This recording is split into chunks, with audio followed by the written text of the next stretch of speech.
엘리사가 죽을 병이 들매 이스라엘의 왕 요아스가 그에게로 내려와 자기의 얼굴에 눈물을 흘리며 이르되 내 아버지여 내 아버지여 이스라엘의 병거와 마병이여 하매 엘리사가 그에게 이르되 활과 화살들을 가져오소서 하는지라 활과 화살들을 그에게 가져오매 또 이스라엘 왕에게 이르되 왕의 손으로 활을 잡으소서 하매 그가 손으로 잡으니 엘리사가 자기 손을 왕의 손 위에 얹고 이르되 동쪽 창을 여소서 하여 곧 열매 엘리사가 이르되 쏘소서 하는지라 곧 쏘매 엘리사가 이르되 이는 여호와를 위한 구원의 화살 곧 아람에 대한 구원의 화살이니 왕이 아람 사람을 멸절하도록 아벡에서 치리이다 하니라.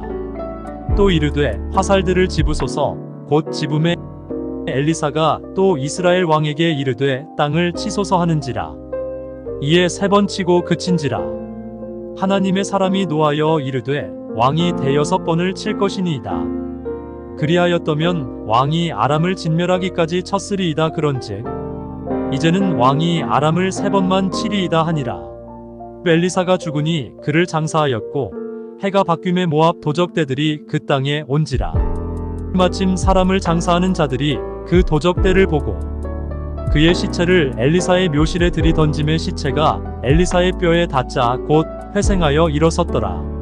여호아하스 왕의 시대에 아람 왕 하사엘이 항상 이스라엘을 학대하였으나 여호와께서 아브라함과 이삭과 야곱과 더불어 세우신 언약 때문에 이스라엘에게 은혜를 베풀며 그들을 불쌍히 여기시며 돌보사 멸하기를 즐겨하지 아니하시고 이때까지 자기 앞에서 쫓아내지 아니하셨더라. 아람의 왕 하사엘이 죽고 그의 아들 베나닷이 대신하여 왕이 되매 여호아하스의 아들 요아스가 하사엘의 아들 베나닷의 손에서 성읍을 다시 빼앗으니 이 성읍들은 자기 부친 여호아하스가 전쟁 중에 빼앗겼던 것이라. 요아스가 베나닷을 3번 쳐서 무찌르고 이스라엘 성읍들을 회복하였더라. 언약을 기억하시는 하나님. 엘리사가 병에 걸려 죽음이 임박한 때에 요아스 왕이 그를 찾아가 눈물을 흘리며 내 아버지여 내 아버지여 이스라엘의 병거와 마병이여 하고 부르짖습니다. 엘리사는 이스라엘의 영적 지도자이며 하나님의 선지자이며 특히 이스라엘의 군사력을 대표합니다. 그런 그가 죽는다면 앞으로 이스라엘의 운명은 어떻게 될 것인가? 그의 외침은 그의 죽음에 대한 슬픔과 막막함 그리고 무력감이 포함되어 있습니다. 탁월하였던 지도자, 그래서 절대적 신뢰를 하며 의지했던 지도자라 해도 죽음을 피할 수는 없습니다. 그는 죽지만 하나님은 여전히 살아계십니다. 의지했던 지도자가 죽지만 엘리사의 하나님은 영원하십니다. 살아계신 하나님을 의지하는 신앙이어야 합니다. 엘리사는 불안해하는 왕에게 하나님의 구원의 손길을 열어줍니다. 곧 여호와의 구원의 화살, 아람에 대한 구원의 화살이라고 합니다. 하나님께서 아람의 손에서 구원할 것이란 말씀입니다. 엘리사는 요아스 왕의 믿음을 시험하기 위하여 화살들을 집어 땅에 치라고 합니다. 이에 왕은 화살들을 3번 치고 멈춥니다. 이에 엘리사는 화를 내며 6번을 쳐야 했다고 책망합니다.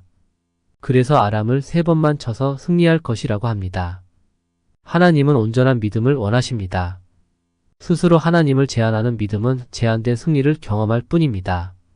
하나님의 능력에는 한계가 없습니다. 다만 우리의 믿음에 한계가 있을 뿐입니다.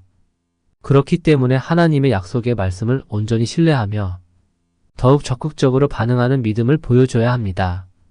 엘리사는 죽습니다. 그런데 엘리사의 뼈가 죽은 자를 소생시키는 놀라운 일이 일어납니다. 여기에는 상징적인 의미가 있습니다. 엘리사가 죽기 전에 선언한 말씀, 즉 아람의 군대에게 3번 승리한다는 말씀이 죽지 않고 성취될 것이라는 것입니다. 이스라엘이 멸망하지 않는 이유가 어디에 있을까요? 그 근본적인 이유는 하나님께서 세우신 언약 때문이라고 합니다. 그 언약은 아브라함대로 거슬러 올라갑니다. 그와 그 후손과 맺은 사랑의 언약을 하나님께서 기억하셨기 때문입니다. 그래서 아람과 3번의 전쟁에서 승리를 하게 하십니다. 언약을 기억하시는 하나님의 신실하심, 자기 백성을 긍휼히 여기시는 하나님의 은혜, 그 긍휼하심과 신실하심이 있기에 승리가 있는 것입니다. 예수 그리스도로 말미암아 새 언약을 맺어 주심으로 자기 백성 삼아 주신 하나님께서 오늘도 그 사랑의 언약을 기억하심으로 오늘도 세상에서 승리를 경험하게 하실 것입니다. 묵상기도. 우리와 맺은 언약을 기억하시는 하나님, 그 하나님의 신실하심과 긍휼하심의 은혜 안에 머물고 하나님의 승리를 감사하며 찬양하게 하소서. 아멘.